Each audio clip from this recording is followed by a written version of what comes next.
Vendredi 13 juin 2025, bonsoir à toutes et à tous et bienvenue dans ce journal dont voici le sommaire. Les soutenances de licence et de master se poursuivent à l'École supérieure d'administration, d'économie, de journalisme et des métiers de l'audiovisuel ESAE. Ce vendredi, plusieurs étudiants ont défendu brillamment le sujet de leurs travaux de recherche. Des mentions assez bien allant aux mentions excellentes. On fait le point dans cette édition. L'Association des spécialistes en environnement du Centre interfacultaire de formation et de recherche en environnement durable a célébré ce jeudi 12 juin 2025 la journée mondiale de l'environnement. C'était à l'université d'Abomey-Calavi. Retour sur la cérémonie dans ce journal. Et puis hors de nos frontières en Chine, le gouvernement va bientôt supprimer tous les droits de douane sur les exportations en provenance de 53 pays africains avec lesquels elle entretient les relations diplomatiques. Objectif affiché par les autorités chinoises est de stimuler les exportations africaines. On en parle dans quelques instants.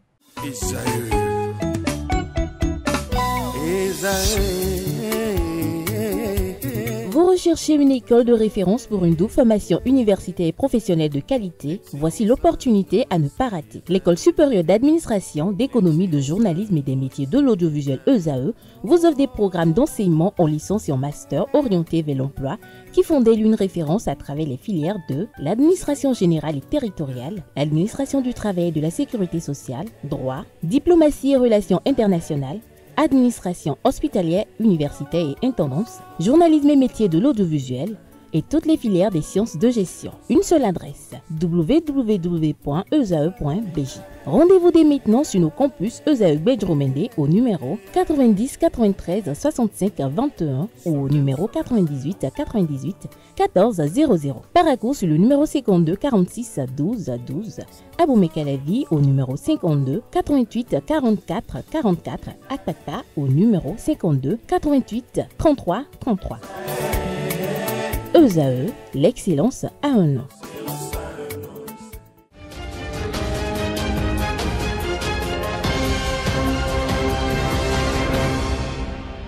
À nouveau, bonsoir. Merci de nous préférer pour vous informer. Les étudiants à l'École supérieure d'administration, d'économie, de journalisme et des métiers de l'audiovisuel ESAE poursuivent leur soutenance en licence et en master. Ce vendredi 13 juin 2025, plusieurs étudiants en licence et master ont défendu brillamment les sujets de leurs travaux de recherche. Des mentions assez bien allant aux mentions excellentes. Reportage dans cet élément signé Quentin Amsou.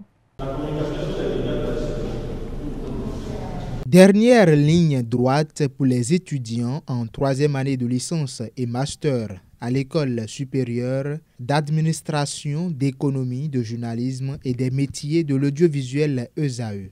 Ces nouveaux diplômés ont soutenu leur mémoire de fin de formation dans différentes filières. J'ai soulevé le problème des éléments déterminants de la stratégie de visibilité d'une agence de communication. La visibilité aujourd'hui, c'est ce qui permet de vendre. On ne vend pas ce qu'on ne voit pas. Alors j'ai parlé des éléments qui déterminent la stratégie de visibilité afin que dans un marché concurrentiel, on puisse faire la différence et se démarquer et pouvoir écouler son produit ou ses services. En gros, c'est un peu ce sur quoi mon sujet portait. Aujourd'hui, nous venons de soutenir notre mémoire qui se porte sur le thème de l'utilisation des assiettes en poterie dans les bars et restaurants, les défis et perspectives. Alors, ce document est d'abord dans le but de sensibiliser la population béninoise sur l'utilisation des assiettes, les vaisselles industrialisées importées, c'est-à-dire les vaisselles en métaux et en plastique qui constituent une menace de maladie à notre santé et aussi à l'environnement. Nous avons à travers ce mémoire, sensibilisé la population pour qu'ils puissent adopter l'utilisation de la vaisselle en poterie qui est bon d'abord pour la santé et qui est favorable à l'environnement. Notre thème parle du rôle du réalisateur dans la construction de la conscience collective. On a montré le rôle que le réalisateur fait, son travail. Certains parmi les impétrants justifient le choix de leur sujet de mémoire et d'autres se projettent sur l'avenir. C'est vrai que le sujet dans lequel nous avons soutenu Ali n'était pas en rapport avec le métier audiovisuel, mais quand même nous sommes en réalisation et un réalisateur se doit à produire des capsules audiovisuelles destinées à sensibiliser un cible donné. Donc c'est dans cette but que nous sommes basés pour pouvoir choisir ce sujet. J'aspire à la thèse parce que voilà quoi, j'aimerais quand même avoir de beaux diplômes et pouvoir par la suite être indépendante parce que mon but c'est pas de travailler pour quelqu'un, enfin pas pendant longtemps. Mon but c'est de pouvoir m'implanter et pouvoir jouir de ce que j'ai appris à ESAE. Démarré ce jeudi 12 juin, les soutenances se poursuivent jusqu'au samedi 14 juin 2025, ici à ESAE Gbedjoumene. Au terme de ces soutenances, quelques étudiants louent la qualité de la formation reçue à ESAE. Des propos recueillis par Komlan Quentin Amsou. ESAE, bon, durant tout notre parcours ici, moi personnellement, et on a eu à faire beaucoup de pratiques. Bon, je ne sais pas avec d'autres universités, mais ici, c'est quand même un peu mieux. Ça forme vraiment. L'université forme vraiment. Et je peux assurer qu'il y a tous les matériels qu'il faut et les personnels, ils sont aussi disponibles pour nous aider en fait. Moi personnellement, j'ai apprécié la qualité de la formation qui est purement technique, sans oublier que ESAE, dans notre cadre de formation, ESAE dispose une télé web qui nous a permis en même temps de faire la pratique et aussi la théorie. Donc ce sont les aspects purement techniques que ESAE a et nous pouvons en féliciter. À ESAE, c'est vrai qu'on nous fait vraiment souffrir. Finir les cours à 14 h carrément, commencer les stages à 15 h, c'est vraiment fatigant. Et tu rentres carrément à 18 h, 19 h, tu es tout épuisé. Mais malgré ça, on n'est pas mort. Et d'autres sont venus avant nous, ils ne sont pas morts. Donc la qualité c'est bon, même s'ils nous mettent la pression, c'est bon. Et je peux conseiller aussi les autres de venir, c'est bon. Et surtout l'encadrement pour l'écriture du mémoire. Ils nous attribuent de très bons maîtres de mémoire qui nous aident à bien écrire les choses. Parlons toujours des soutenances à l'École supérieure d'administration, d'économie, de journalisme et des métiers de l'audiovisuel ESAE. Les apprenants en phase terminale de licence et master ont défendu leur mémoire ce vendredi. Cette étape vise à peaufiner et positivement le parcours académique de chaque candidat et à valoriser les recherches menées durant leur formation. À la sortie de ces épreuves orales, certains candidats se sont exprimés, autant pour moi. Suivons quelques-uns ici au micro de Romaric Djesugobwenu. J'ai soutenu aujourd'hui sur le thème de la coopération sino-congolaise dans le domaine des infrastructures. Bon, je suis un peu très bon, ça va, c'est quand même ce que les jurés ont pu constater à propos de mon travail. Ils ont fait des reproches, mais à la fin, quand même, la mention est quand même assez bien.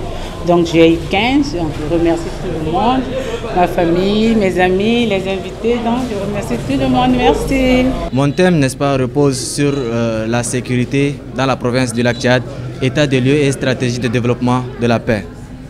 Les jurés ont délibéré mon travail avec une note de 17 sur 20, avec la mention très bien. On peut retenir que l'intelligence artificielle fait partie intégrante dans le travail du journaliste et il ne peut pas se départir de ça parce que, qu'on le veuille ou non, cela a déjà envahi le métier des médias et donc, comme nous l'avons stipulé dans notre travail, le président de l'ODER nous a fait comprendre que nous devrions faire face. Au lieu de s'en détourner, on devrait plutôt faire face à cet outil et savoir l'utiliser pour avoir les meilleurs moyens de mieux faire un travail efficient et efficace. De mon mémoire, je retiens qu'aujourd'hui, le journalisme est en train de prendre une autre forme avec l'arrivée de l'intelligence artificielle. Et à l'heure où nous sommes, il n'est plus question de fuir ou de refuser de l'intégrer. Mais il faut s'adapter, l'intégrer et savoir comment apprendre, savoir comment l'utiliser comme il le faut. J'ai un handicap visuel. Je peux dire que, j'ai essayé je me suis beaucoup plus appesanti sur le contact physique avec les personnes interrogées et le travail de réflexion à l'écriture. Je me suis fait aider, c'est vrai, mais je peux dire que je me suis beaucoup plus appesanti sur le travail de contact, aller vers les journalistes, les stagiaires, essayer de poser des questions. Ça a été quand même une expérience enrichissante et intéressante pour moi. Le digital s'impose aux personnes en situation de handicap et il est quand même de notre devoir à nous qui sommes personnes handicapées visuelles de s'adapter à l'évolution du monde parce que si on refuse de s'adapter, c'est le monde qui nous lâche. Donc je pense quand même avec tout ce qu'il y a autour de nous, les lecteurs d'écran, les téléphones intelligents, on est à même de pouvoir travailler aisément comme tout le monde, facilement et efficacement en tant que journaliste, que ce soit presse radio, presse télé ou presse écrite. La formation à ESAE est tellement remarquable et ça m'a appris beaucoup de choses qui peuvent, n'est-ce pas, construire ma vie professionnelle. À ESAE, nous avons passé une très bonne formation. Je vous l'assure, ESAE a des bons enseignants qui nous ont dispensé les enseignements de qualité.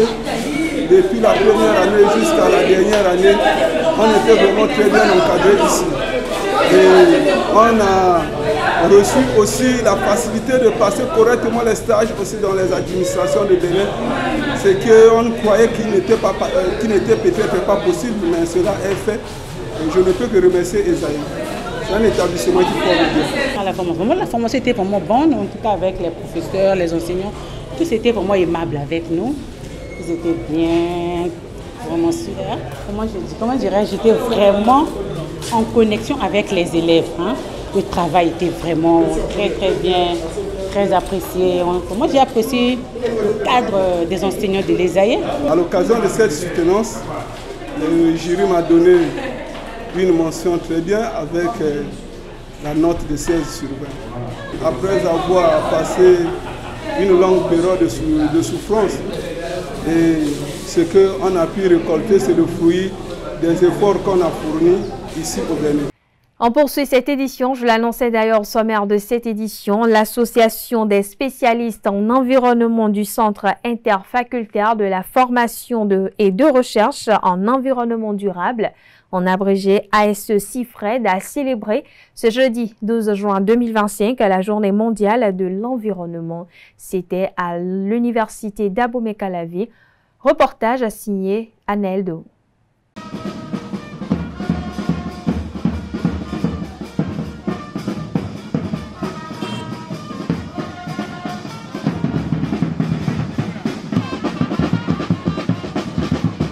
Célébration de la journée de l'environnement. La Terre, prenons-en soin pour le développement durable. C'est le thème choisi par l'Association des spécialistes en environnement du Centre interfacultaire de formation et de recherche en environnement pour le développement durable, ASE CIFRED, pour marquer la journée. Cette initiative a plusieurs objectifs. L'objectif de la journée de l'environnement au CIFRED est d'abord de révéler notre centre de formation, ensuite appeler la communauté universitaire à adopter les bonnes pratiques environnementales et enfin contribuer à la lutte nationale contre la pollution sous toutes ses formes et la dégradation de l'environnement.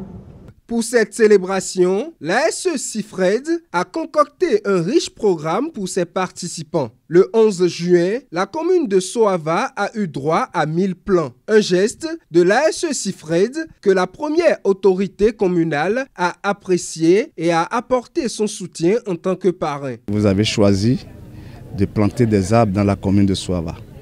Ça, on est très fiers de cet acte que l'association vient de poser. Je l'ai dit tout à l'heure, quand on parle de Soava, les gens pensent que Soava est dans l'eau. On n'est pas dans l'eau. Dieu a donné tout à Soava. Nous avons de l'eau, nous avons de la terre. Et la terre a besoin des plants. Et c'est ce que vous voulez faire, c'est ce que l'association CIFRED veut faire aujourd'hui. Je pense que ces plants vont pousser pour des générations à venir. Notre rôle en tant qu'élu, c'est de faire en sorte qu'il y ait un suivi régulier pour que ces plants puissent pousser et grandir pour lutter un tant soit peu contre le réchauffement climatique.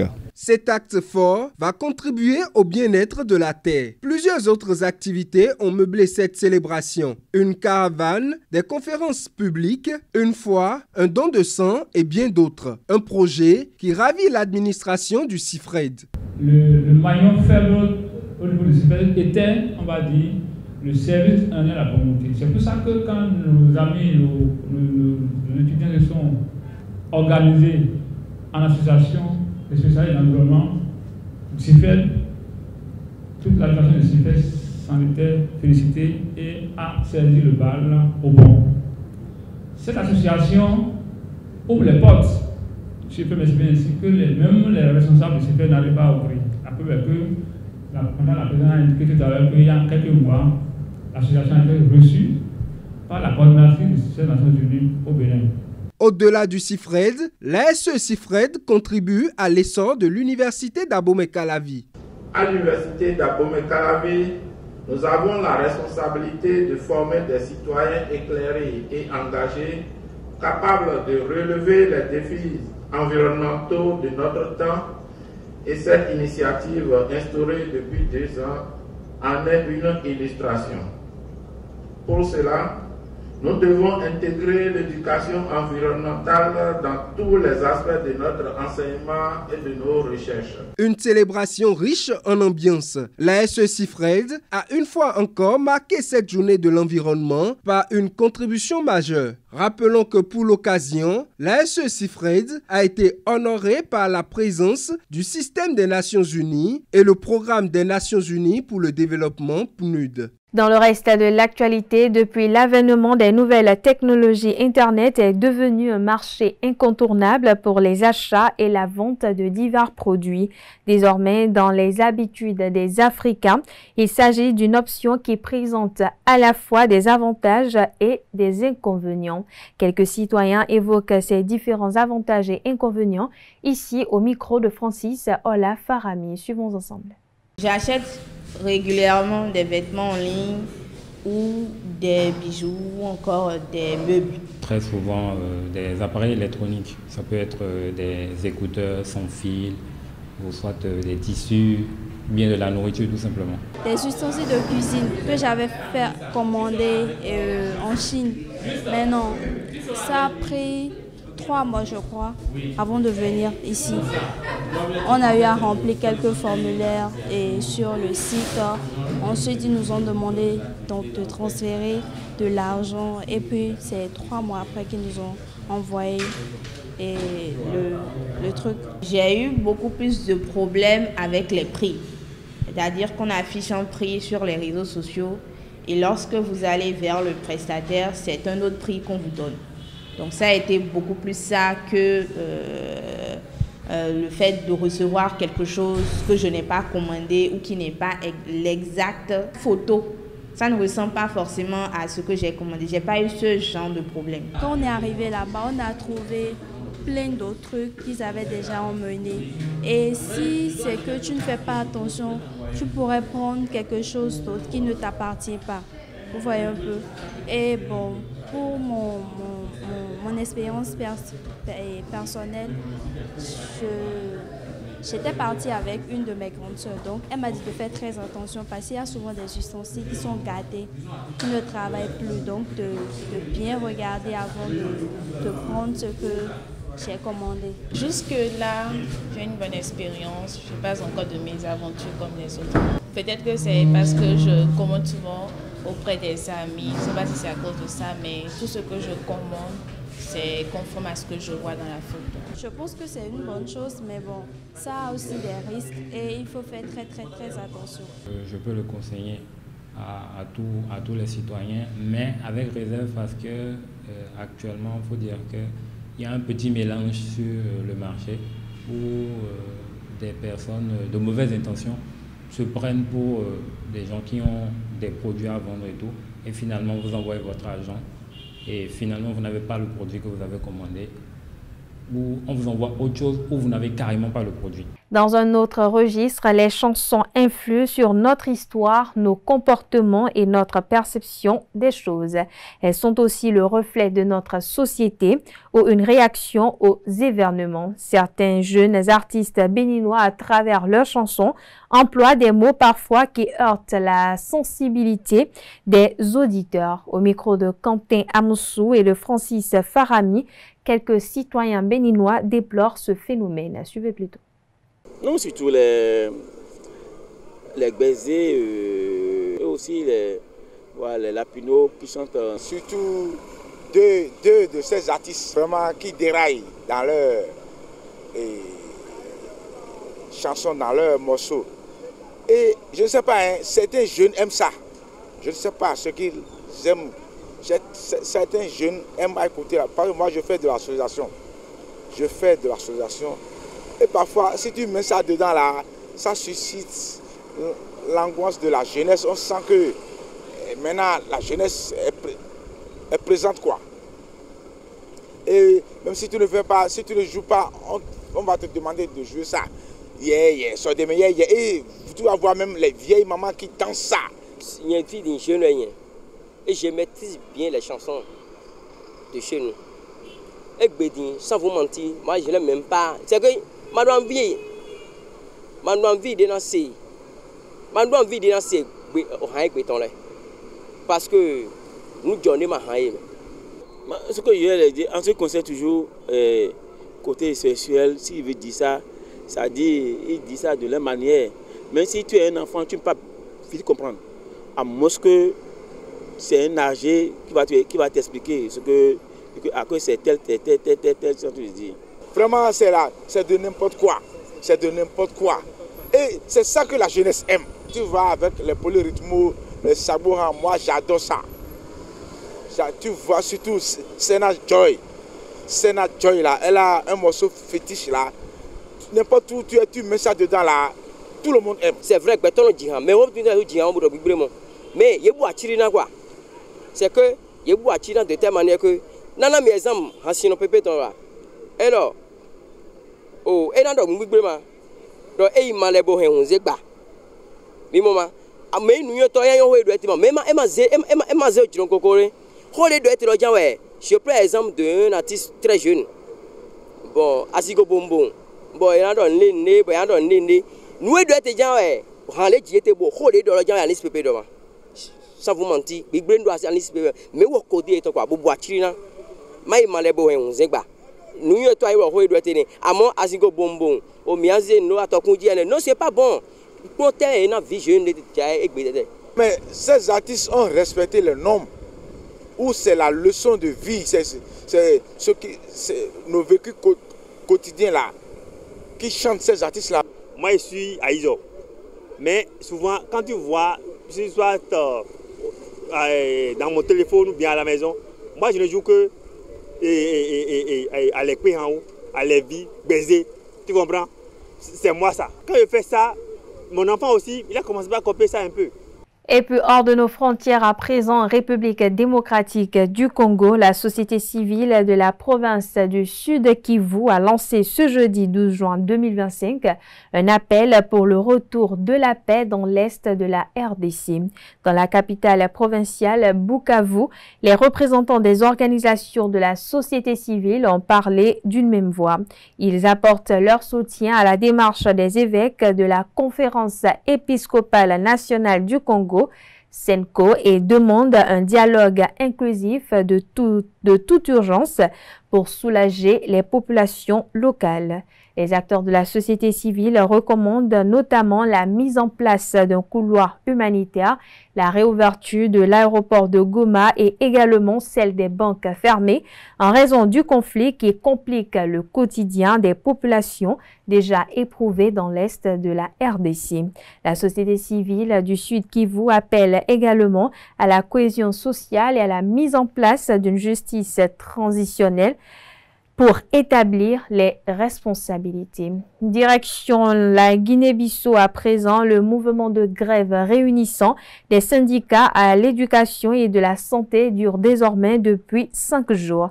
Les médecins du principal hôpital de la capitale affirment ne plus être payés depuis plusieurs mois. La Ligue bissau-guinéenne des droits de l'homme tire la sonnette d'alarme et, face à l'urgence, demande aux médecins d'effectuer le service minimum.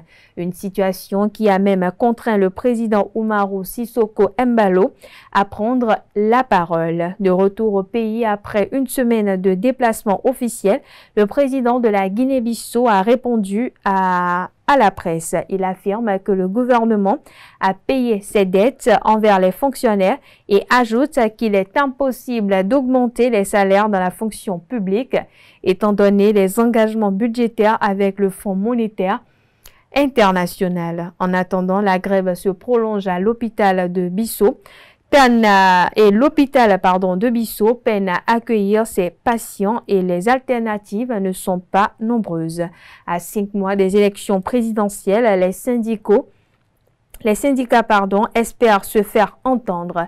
Le personnel de la justice s'est joint à la grève des professeurs et des médecins qui dure maintenant depuis près d'une semaine. Et pour finir, direction la Chine, alors que la 4e édition de l'exposition économique et commerciale Chine-Afrique s'est ouverte ce jeudi au centre du pays, la Chine va supprimer tous les droits de douane sur les exportations en provenance de 53 pays africains avec lesquels elle entretient des relations diplomatiques. Objectif affiché par les autorités chinoises est de stimuler les exportations africaines. Les grandes économies industrielles du continent, comme le Kenya, l'Afrique du Sud, le Nigeria, l'Égypte ou encore le Maroc, pourraient en tirer des bénéfices immédiats en accédant plus facilement au marché chinois. Pour l'heure, aucune précision quant à la mise en vigueur de cette mesure. Jusque-là, seuls 33 pays les moins avancés bénéficiaient de cette exemption. Cette décision du gouvernement chinois intervient alors que les États-Unis viennent de leur côté d'imposer jusqu'à 50% de taxes sur certains produits africains, ravivant les tensions commerciales avec le continent. Pékin veut aussi corriger un déséquilibre structurel. La Chine affiche aujourd'hui un excédent commercial de 62 milliards de dollars avec l'Afrique. En facilitant l'entrée de produits africains, elle espère rééquilibrer la balance tout en répondant aux attentes de ses partenaires. Les pays moins avancés comme la Tanzanie ou le Mali ne sont pas oubliés. La Chine promet un accompagnement technique et commercial, formation, marketing, soutien logistique pour éviter qu'il ne soit écarté. Ce geste s'inscrit aussi dans une ambition géopolitique plus large pour renforcer la solidarité Sud-Sud et construire une communauté de destin Chine-Afrique, comme l'a souligné le président chinois Xi Jinping. Depuis 2005, les 27 pays d'Afrique les moins avancés bénéficiaient d'exemptions sur la quasi-totalité de leur exportation et l'impact reste marginal. Ces suppressions de droits de douane pourraient aussi inciter les pays africains à rester dans le système actuel, c'est-à-dire dans une économie d'extraction plutôt que d'aller vers la transformation. Et voilà, chers internautes, c'est sur ces mots que prend fin cette édition. Merci de l'avoir suivi, merci de votre fidélité. Excellente soirée et bon week-end à toutes et à tous.